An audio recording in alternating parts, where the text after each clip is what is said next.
नमस्कार दोस्तों, अपनी पाठशाला चैनल पर आप सभी का हार्दिक स्वागत है। कैसे हो आप सभी? आशा करता हूँ कि आप सभी स्वस्थ होंगे, मस्त होंगे और निरंतर अपनी पढ़ाई में लगे हुए होंगे। तो मित्रों, आज की कक्षा में हम बात करने वाले हैं राजस्थान के लोक देवताओं से संबंधित महत्वपूर्ण प्रश्नों की। तो मित्रों, आज की अपनी लोक देवताओं से संबंधित जो कक्षा होने वाली है, इसमें हम बात करेंगे 5 पीरों में शामिल रामदेव जी महाराज से संबंधित महत्वपूर्ण प्रश्नों की। लेकिन मित्रों, आपसे अनुरोध, अगर आप हमारे चैनल पर नए हो तो हमारे चैनल को लाइक कीजिए, सब्सक्राइब कीजिए तथा अधिक से अधिक अपने मित्रों तक जरूर पहुंचाइए। तो मित्रों, बात करें आज के पहले प्रश्न की। रामदेव जी महाराज का जन्म कब हुआ था? कि रामदेव जी महाराज का जन्म कब व कहाँ हुआ? तो इसका सही उत्तर होगा ऊंडू काश्मीर में। यानी रामदेव जी महाराज का जन्म ऊंडू काश्मीर, जो बाड़मेर जिले में पड़ता है, में हुआ। और अगर बात करें कि इनके जन्म की तिथि की, तो इनका जन्म 1352 ईस्वी को हुआ था। और मित्रों, अगले तथ्य कि रामदेव जी महाराज की माता का नाम क्या था? कि रामदेव जी महाराज की जो माता थी, उनका नाम क्या था? तो सही उत्तर होगा माता मेणा दे। अगला प्रश्न कि रामदेव जी महाराज के पिता का नाम क्या था? रामदेव जी महाराज के पिता का नाम क्या था? तो सही उत्तर होगा अजमाल जी या अजमल जी। मित्रों, याद रखिए कि रामदेव जी महाराज के जो पिता थे, जिन्हें अजमाल जी या अजमल जी के नाम से भी जाना जाता है, और अगर बात करें कि ये किस वंश से संबंधित थे, तो इसका सही उत्तर होगा तंवर वंश। अगला प्रश्न कि रामदेव जी महाराज का जो घोड़ा था, उसको नाम क्या था? कि रामदेव जी महाराज के घोड़े का नाम क्या था? तो सही उत्तर होगा नीला घोड़ा। अगला प्रश्न, रामदेव जी महाराज की पत्नी का नाम क्या था? रामदेव जी महाराज की पत्नी का नाम क्या था? तो सही उत्तर होगा नेतल दे। और मित्रों, याद रखिए कि नेतल दे को निहाल दे के नाम से भी जाना जाता है। कि रामदेव जी महाराज की जो पत्नी थी, जिन्हें नेतल दे के नाम से जाना जाता है, और उनका दूसरा नाम की बात करें तो निहाल दे। और मित्रों, याद रखिए कि यह दलजी सोढ़ा की पुत्री थी।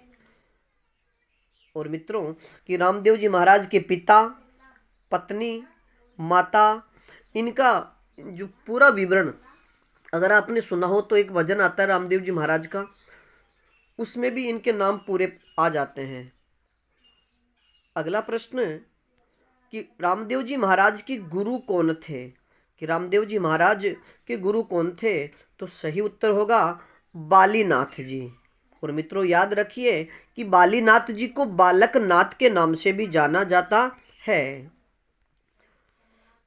अगला प्रश्न, रामदेव जी महाराज ने कौन सा पंथ चलाया था?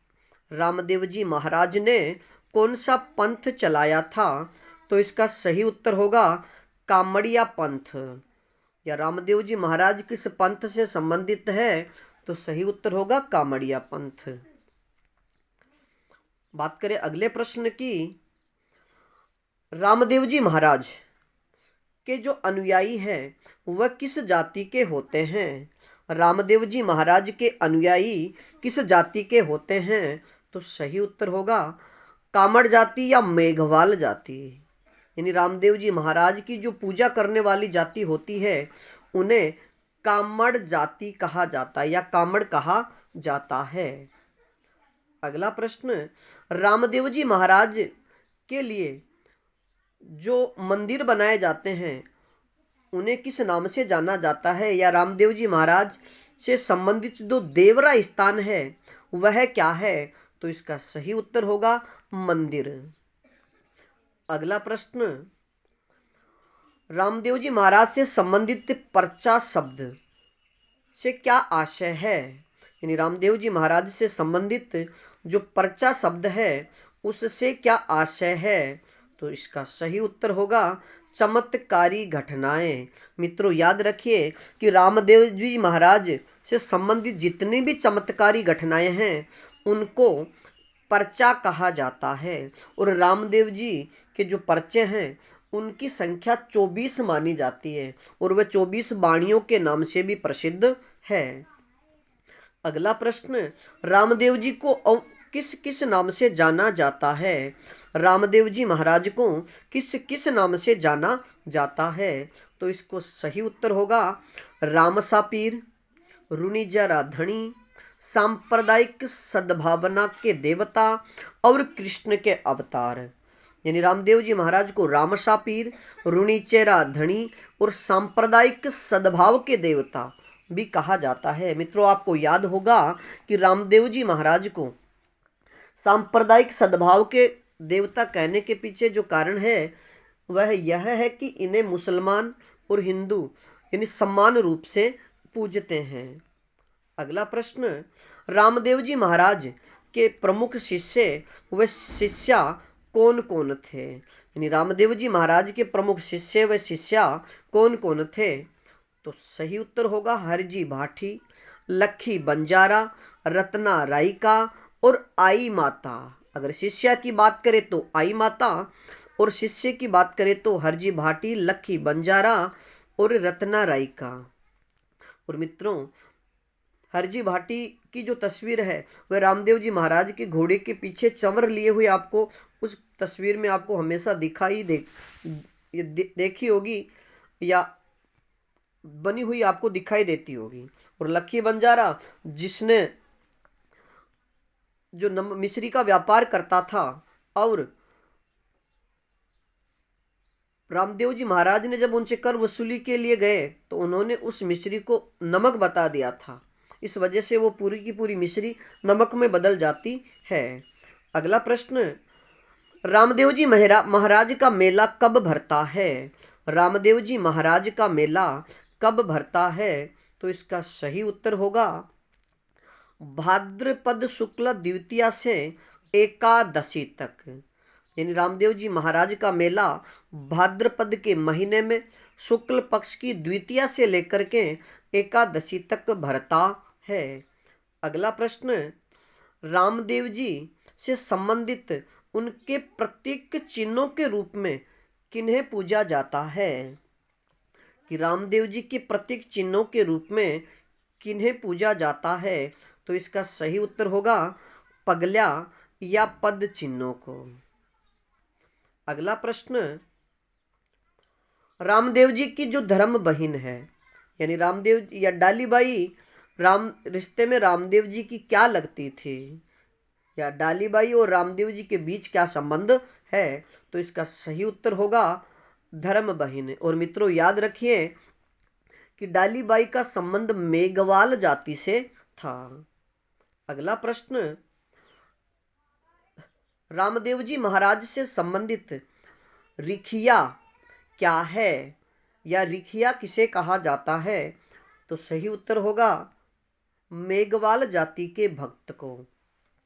मित्रों याद रखिए कि रामदेव जी महाराज की पूजा करने वाले या रामदेव जी महाराज के जो मेघवाल जाति के भक्त होते हैं उन्हें रिखिया कहा जाता है।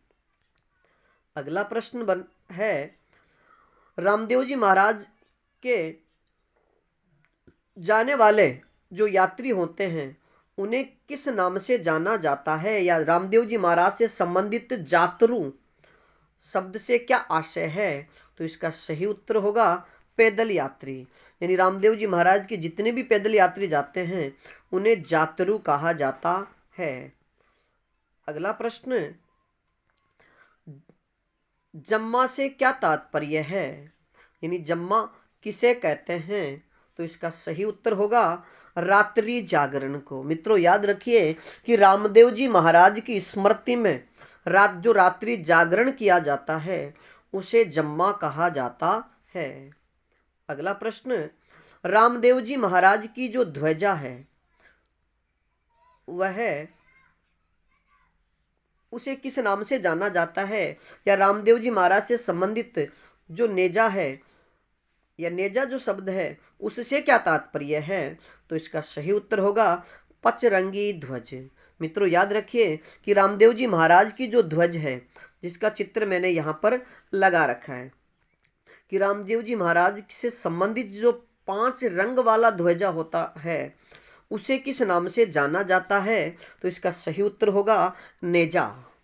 अगला प्रश्न, रामदेव जी के भाई और बहन कौन कौन थे? या रामदेव जी महाराज के भाई बहन का नाम क्या था? तो भाई का नाम विरमदेव और बहन का नाम सुगनाबाई था, और डालीबाई उनकी धर्म बहन थी। अगला प्रश्न, छोटा रामदेवरा कहां पर स्थित है? यानी रामदेव जी का प्रसिद्ध मंदिर जिसे छोटा रामदेवरा कहा जाता है, यह कहां पर स्थित है? तो इसका सही उत्तर होगा गुजरात में। मित्रों बात करें अगले प्रश्न की, रामदेव जी महाराज से संबंधित रामदेवरा एक प्रसिद्ध मंदिर है, या रूणीजा और गुजरात के अलावा रामदेव जी महाराज का तीसरा मंदिर कहां पर स्थित है? तो सही दूसरा मंदिर कहां पर स्थित है? तो जैसलमेर में। यानी जो रामदेव जी का प्रसिद्ध सबसे प्रसिद्ध मंदिर है जिसे रामदेवरा के नाम से जाना जाता है, वह जैसलमेर में स्थित है। अगला प्रश्न, रामदेव जी महाराज से संबंधित सुरता खेड़ा मंदिर किस जिले में स्थित है? रामदेव जी से संबंधित जो सुरता खेड़ा स्थान है वह किस जिले में है? तो इसका सही उत्तर होगा चित्तौड़गढ़ में। अगला प्रश्न, रामदेव जी से संबंधित मसूरिया मंदिर कहां पर स्थित है? तो इसका सही उत्तर होगा जोधपुर में। मित्रों छोटा रामदेवरा गुजरात में, रामदेवरा जैसलमेर में, सुरताखेड़ा चित्तौड़गढ़ में, मसूरिया जोधपुर में। अगला प्रश्न, रामदेव जी ने जिस राक्षस का वध किया उसका नाम क्या था? रामदेव जी महाराज ने जिस राक्षस का वध किया उसका नाम क्या था? तो इसका सही उत्तर होगा भैरव राक्षस। अगला प्रश्न, एकमात्र लोक देवता जो कवि भी थे, यानी राजस्थान के एकमात्र लोक देवता जो कवि भी थे, तो इसका सही उत्तर होगा रामदेव जी। अगला प्रश्न, रामदेव जी के कामड़ जाति के अनुयायी कौन सा नृत्य करते हैं? रामदेव जी के अनुयायी या कामड़ जाति के जो अनुयायी होते हैं वह कौन सा नृत्य करते हैं? तो इसका सही उत्तर होगा तेहरे ताली नृत्य। यानी सही उत्तर होगा तेरे ताली नृत्य। अगला प्रश्न, रामदेव जी के समकालीन कौन से लोक देवता हुए हैं? या रामदेव जी के समकालीन कौन थे? तो इसका सही उत्तर होगा मल्लीनाथ जी। और मित्रों याद रखिए कि मल्लीनाथ जी रामदेव जी महाराज की जो प्रसिद्ध भक्त हुई रानी रूपा दे उनके पति थे। तो मित्रों आज के लिए इतना ही। बाकी अगली कक्षा में हम बात करेंगे राजस्थान के दूसरे लोक देवताओं से संबंधित महत्वपूर्ण प्रश्नों की। तब तक आप अपने अध्ययन में जुटे रहिए, और इस श्रृंखला में अगर किसी प्रकार की कोई त्रुटि हो तो आप हमें कमेंट्स में जरूर बताइए। धन्यवाद।